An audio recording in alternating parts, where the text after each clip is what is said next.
So, is castorice fine? No. If you're wondering what's going on, let's talk about the current situation in Honkai Star Rail. But before we dive in, just a quick heads up. We're going to talk about leaks. So if you don't want any spoilers, now's your chance to leave. But hey, don't forget to subscribe before you go. Now with that all out of the way, let's get back to it. Alright, let's quickly talk about her kick, shall we? Basic attack deals small damage. Skill deals massive damage. Ultimate summons a god that does damage that we can't even fathom.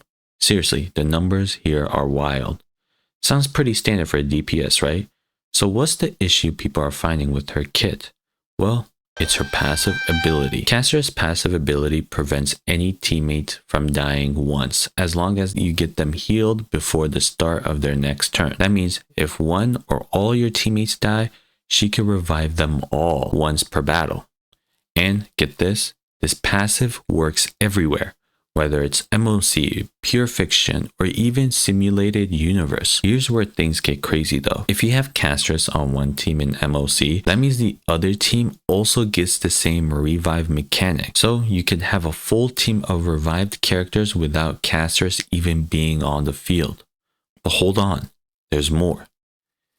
If you just get castorice, even without building her or putting her on the team, the revive mechanic still works. So even if she's not on the battlefield, this passive will still activate if you have her unlocked. Now, here's the thing. Revive mechanics aren't new in Honkai Star Rail. Bailu and Gepard both have revives. But honestly, I don't even think it's a big deal. The difference between Bailu's revive and castorice is that Bailu can only revive one character on her team, while castorice can potentially revive everyone, even if she's not on the team. Now, here's the kicker. If we let this go live, it's going to send us a pretty clear message. It tells us that Hoyoverse doesn't really care about the feedback the community is giving them.